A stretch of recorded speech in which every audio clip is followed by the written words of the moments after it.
Welcome everyone to our very special interview. I am very happy this week. This particular week is Teach Week. My week. Let me introduce myself. My name is Harsh Ryan III. I am a freshman sociology major, leadership studies minor from Philadelphia, Pennsylvania. Here I have today a Morehouse alum that I believe deserves all the praise. His name is Izrah Hurd. I'm going to read off his bio very quickly. He's done a lot, but we have to summarize it in 2 sentences. But it's okay because we're about to hear all about his story. So he's a graduated Morehouse, graduated 2020 with a bachelor's in sociology from Chicago, Illinois. He is currently teaching second grade as a first-year urban teacher at the Johns Hopkins University, pursuing a master's of education for elementary education and special education in Baltimore, Maryland. And this young man, part of the reason why I came to Morehouse and studying education is because of this young man right here, and I cannot wait to hear more of his story. So, Izrah, thank you for just taking the time out of your busy schedule to just be with me and be with the center today. I just really appreciate that. Oh, no problem. Anytime. Appreciate that. And you, I called you, or you called me last week, and you said a phrase, "I got my brothers back," and that's been on my mind ever since you called. I really like that. I've never heard that before from a Morehouse alum, and it's really enriching to hear that just from you, and just seeing all the work that you've done with the center and me being in this spot today. I just, again, thank you. So our very first question, I'm going to dive right in. First question is, from your perspective, what does it mean to teach? From my experience, early on working with students, children, those younger than me, and playing in a mentor role, I believe that's an intentional part of teaching, because there's a lot more than just the aspect of curriculum and academia that you're talking about. It's also that relationship, that creating of just this social atmosphere. That is important to induce learning, to get students to take ownership of that learning, to get them to want to explore and do more. And those happen with relatable conversations that could be had, that are culturally relevant, not only culturally relevant, but very in depth also. Because a lot of the times people think, because the age gap or the hierarchy of I'm the teacher, you listen to me, you do what I say. A lot of times we miss out on what students really understand and what they need to better understand what we're trying to get them to learn. Right. With that perspective in mind, I have a question for that too, because Mr. Tan tells us a lot about what you do. But with that perspective in mind, was there anything that you were nervous or excited about going into the classroom as a new teacher? And now that we kind of moved into this virtual environment, how has that changed? Have you kept that excitement? Did you get new fears when you're in this space? Let's hear about that. So definitely a nervousness going into the program that I'm in, pursuing a master's degree, while teaching. So doing that role, that dual role, again, students full time and also basically working full time as well. Um, Definitely didn't know how I was going to tackle that. Also, moving down here to Baltimore was an experience, but definitely a needed growth point for me, because now it has shifted from me learning pedagogy, learning how to reach students, how to relate to students, and not only be my authentic self inside and outside of the classroom, um, as far as going into now implementing that and sticking by that. Because what I've noticed in the program coming from an HBCU, particularly Morehouse, teaching young Black males and young Black girls in the classroom, there's a lot of what I would say blind targeting of this racial concept that we see in the schools. So, for instance, This is an urban teachers program. We're teaching inner city kids in inner city schools, but yet I am one of 4 Black males in the program. Wow. Um, I am also, I believe, the only Black male from a HBCU. So with that being said, it's very interesting to see how a program facilitates and operates in the urban setting, while also trying to discuss situations and cultural relevancy, talking about being anti-racist in the classroom and teacher pedagogy like that. So it's like on that end, it's like I know that already because I'm a black man that has lived it. I have Living it, right? public education. I am a product of public CPS Chicago schools. Right. So like most of the things they talk about on that end, I really am taken aback about some of the responses in that system that we have here in place. Very challenging, but again, I attack that with being intentionally disruptive in a way. Um, You're right. and that's my passion that keeps me going. That's my excitement out of that. So Nah, we love to hear. Actually, we love to hear stuff like that. So going back to your point about going to this master's program, I would love to hear how that is for you, and because you just touched on it. I would love to hear, graduating Morehouse, going from school to school, but also going from school teaching to school. How have you really managed to balance being an educator and still getting your education? so I guess my process in at Morehouse has always been to attain what I didn't know, and gain access to the resources that I didn't have. Coming out of public schools and then gaining, like I said, even moving all the way from Chicago down to Atlanta, and then thriving on my own like that was very, very like I said, a needed growth point in my life. So it was tough. Like I said, moving from that, again, tackling the thought of even going back to school during the pandemic and all of that. But it was nonetheless what I needed to happen. And like I said, from Morehouse, gaining that understanding that even I've heard this in high school too, but options create happiness. So being able to choose and operate where you want to go and what you want to do was my trailblazing, my sense of agency that Morehouse talks about, and what I want to put a stamp on, and especially in an area that I feel affects us greatly as Black males that we don't talk about being needed in the classroom, and just the ability for us to simply walk in the room and cultivate these relationships that this 15-year program has been trying to cultivate since its inception. You get what I'm saying? I do, yeah. So having that power alone, that essence right there, has helped me with my transition. Um, and just like I said, just moving forward and doing what's the necessary deed. It's the Bonner saying that I'm sure you guys talk about. You don't go where you want, you go where you need. Right. And so that's just carrying that forward, and paying that forward. Also, I feel I'm indebted to the public education system, because were a lot of points and times where I could have been on the other end of the spectrum socially, where I wouldn't be here talking to you now about my experience in education, or being showcased in that light.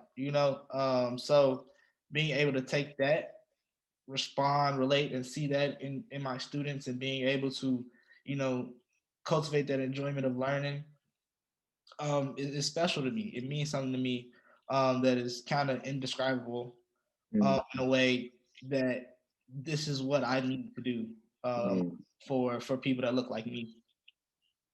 Right.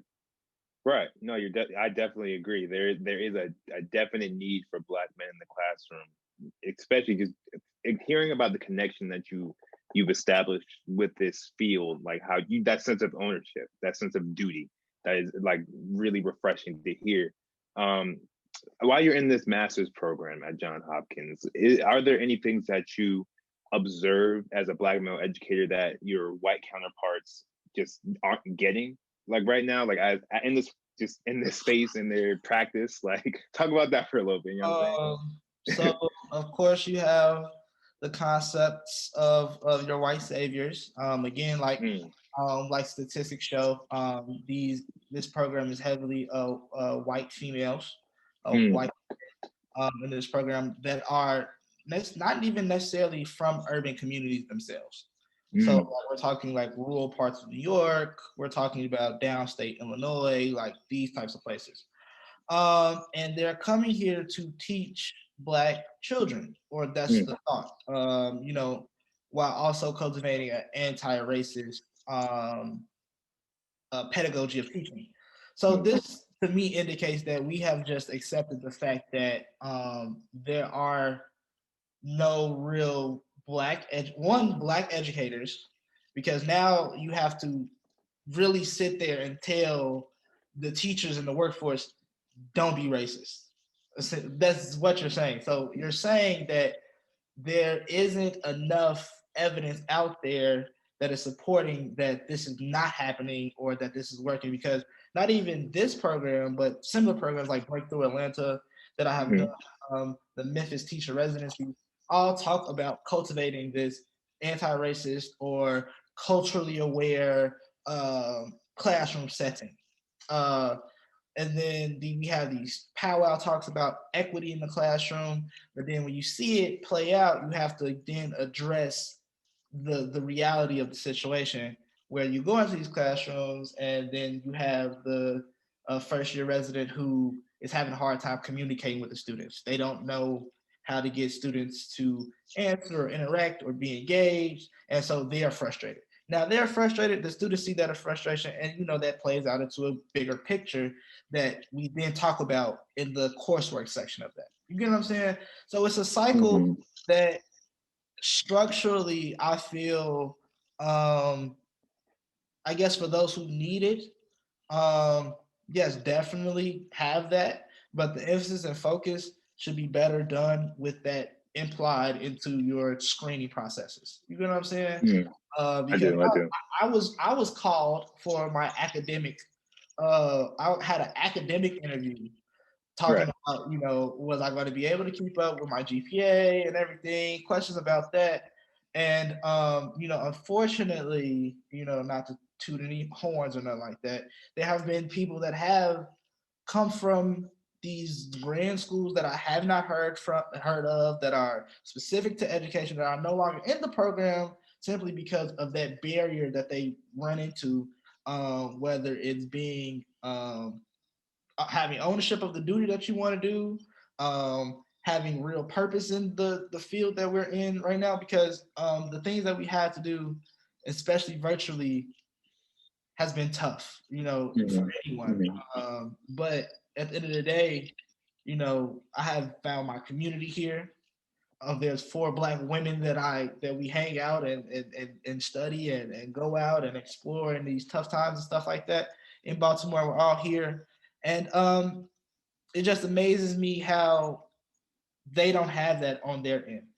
The lack of community, the lack of fellowship amongst our peers is just simply not there. So everybody's going along with it differently and not really engaging the material they're learning while also trying to teach. So it's like I said, it's this cycle that we talk about it, but then in practice, it doesn't show up on their end. And at this point, I don't understand how you have an urban or anything facing with low income students in KIP program, in the KIP schools, in these different schools, in BCPS or whatever. And the percentage of the Black people here in the program is about 5%. It doesn't. I don't understand that. This seems pretty backwards to me. To be honest. Yeah. Right. No, you're definitely right. You're definitely right. There's a disproportionate amount of Black teachers, Black male teachers as well, compared to the amount of Black students in schools. And you cannot have these super hip, super urbanized white people teach these urban kids and expect them to get it all the time. So yeah, I definitely hear what you're saying. And connecting back to that sense of community, a sense of this is who I'm surrounding myself with to be successful, to stay in this program, to find why I'm teaching. As a Bonner scholar, that thing that, or a Bonner scholar, the thing that you and I are connected with. So you did a lot of community service. A senior Bonner scholar do a lot of community service. But was there a point in that community service, in that going out into the spaces that you were needed in, where you realized your passion for teaching? So, I think a lot of people don't understand that, like, being a teacher itself is like being a public servant. I mean, in the literal definition, you're serving the community that you're in. So most of the kids live in or around the community that you're teaching in. So going through these different communities that I came from, that I am from, going up to in Magnus Jones, the Thomasville, Slater Elementary, working, volunteering, doing all these things in these schools, being able to, and then also, like I said, be my authentic self with these children, with staff, working with mostly Black staff in these schools, and administration, was a great thing working in the South in Atlanta. Like, stuff that I've never really got to experience with my public education, having Black males, Black women. I had two Black teachers in my educational career up until I got into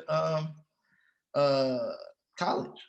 And so, and then remembering those times being key points in my life, and my turning points in my life as far as education, like I said, like walking a thin line of being here and on the other side of it. I'm just thinking about how many times that students don't get that and then miss out. And then we talk about what can be done, and the obvious is there. You get what I'm saying?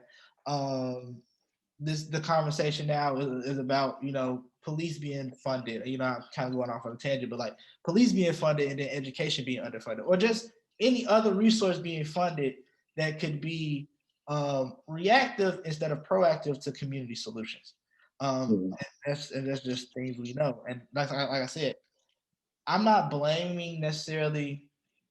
Well, yes, I am. The structure of education, because it all plays out, not having access to these programs or knowing the names of these programs or even being allowed into the schools to make a difference because of the perception around Black professionals, Black young professionals, that being able or adept or equipped to, mentor and do these things in school. So that I feel like all of that plays a part. And I feel like Bonner was my ability to be exposed to those different programs and stuff like that. Like I said, being in Magnus Jones, learning that they had an after school program, being able to create my own type of after school program, then be able to lead that into employment, working further into education, build on that experience. So, like I said, like being a teacher, you serve the community, you are responsible to that community, to where you're teaching. And that's why I said, like, to me, it means bigger than that, because my community is publicly served. You get what I'm saying? We go into a lot of public areas and public places, so they need to be ran and discussed with a lot of people that look like us, because we are who we serve. The whole FUBU idea, for us by us. So that's what I believe in as what you could be as a teacher. Or any city employee for that matter. I hear you. I definitely do agree with you on that. It is a necessary job, and if anybody will be able to fill these roles, it should be the people that have lived that previous experience of going to an urban school, going to an inner city school, and living some of those experiences that the kids are currently experiencing. So I definitely agree. So going back to your time at Morehouse, which is only recent, but were there any extracurriculars, classes that you took that really, again, push you toward the path of education, or just you thought were very interesting, that were very thought provoking? Because I know, for example, there's one class right now that I'm looking forward to taking, I forget who it's with, but the class is basically you get to design your own school. And so that's one class to get look forward to. So was there a class for that for you? Honestly, no. One of the things that I wanted to do coming into Morehouse was to look into education, at least, and explore that option. But of course, as we all know, Morehouse doesn't have an education department, and that's one of the goals that MCE that I was gladly brought onto through Bonner as well. Trying to get that started here, or at least have a space for Black males to explore educational opportunities. Um, so, there was nothing necessarily, other than like senior year, I happened to be able to take some educational courses because of my course load in the beginning of my college collegiate career. But like other than that, I would have missed all of that. Everything that I did was either through Bonner, networking, meeting people in Atlanta, hearing about opportunities, and honestly through based research in my sociology courses. So like I was, we were doing capstones and stuff like that. So all of this time I'm gathering data, and trying to prove, these axioms or these ideas about critical race theory and how that plays out in life. And then what I stumbled upon in my own research is that the key starts with education, and being able to shift the mindset and really learn how people think and operate, and then addressing that directly in that.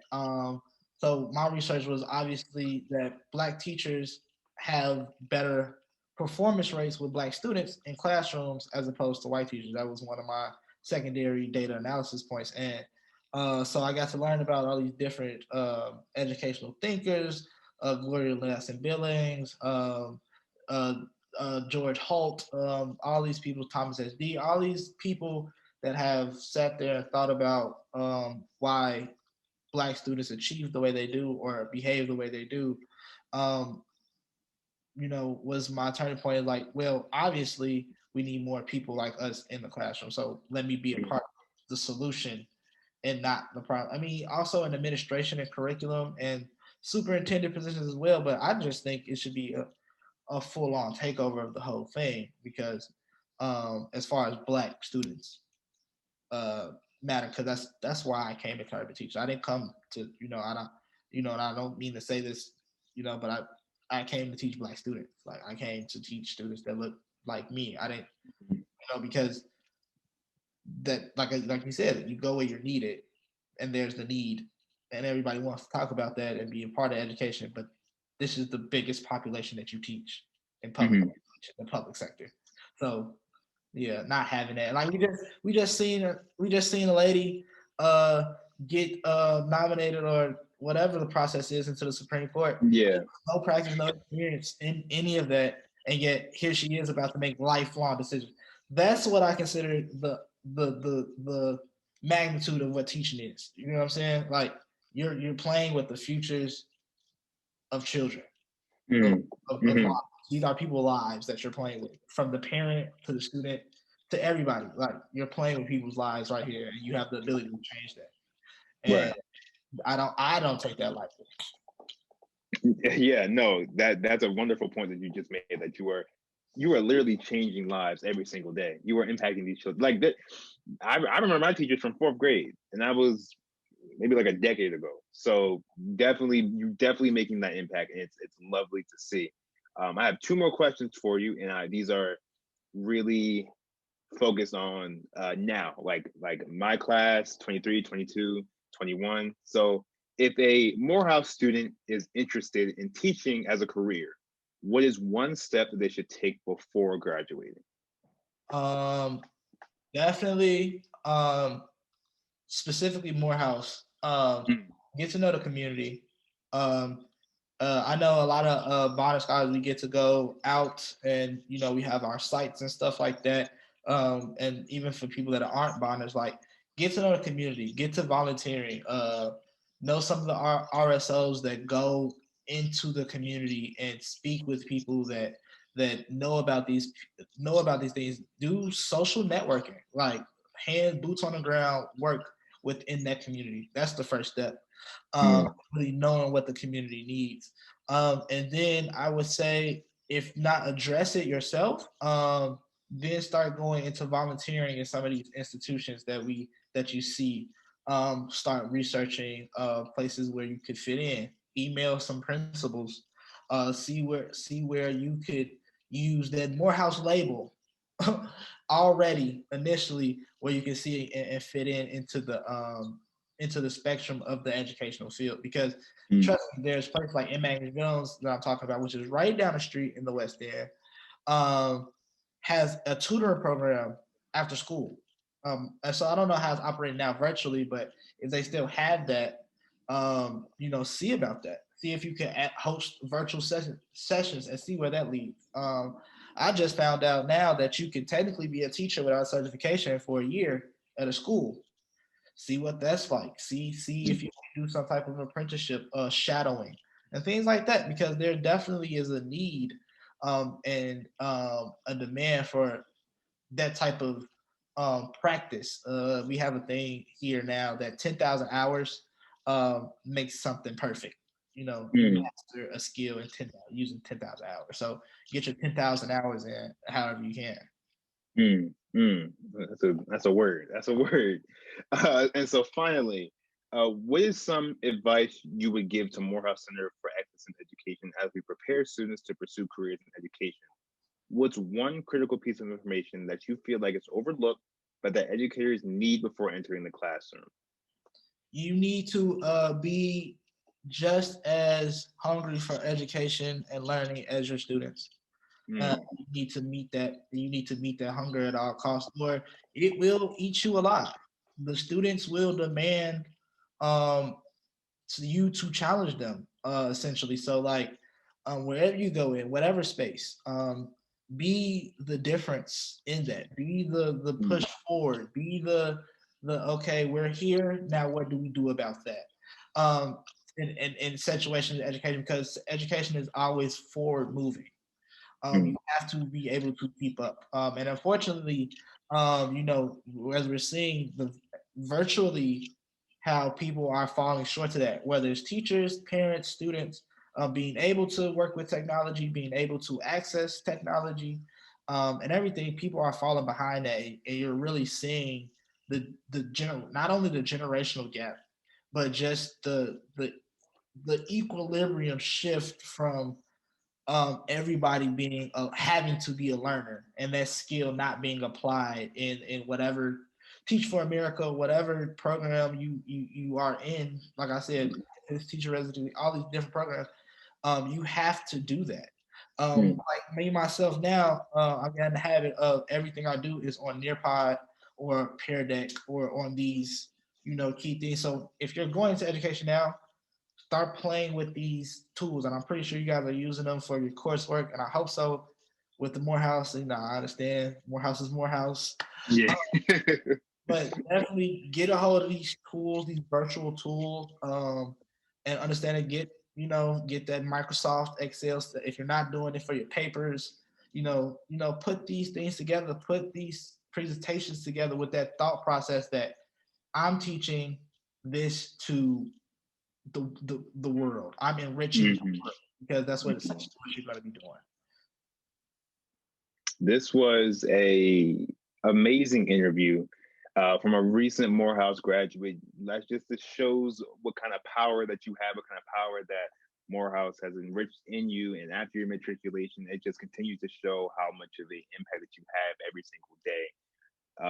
Ezra, we appreciate you just taking the time, because I got out of class maybe like 3 hours ago, so I'm tired. I only assume you just got out of class teaching. I know you're tired, but you brought amazing energy to this interview, and your answers were enriching and just fruitful, and just everything that we need to get through the rest of this time. So I really appreciate you, brother. I really do. No problem. And I thank you for the opportunity as well. It's always a pleasure. Always a pleasure.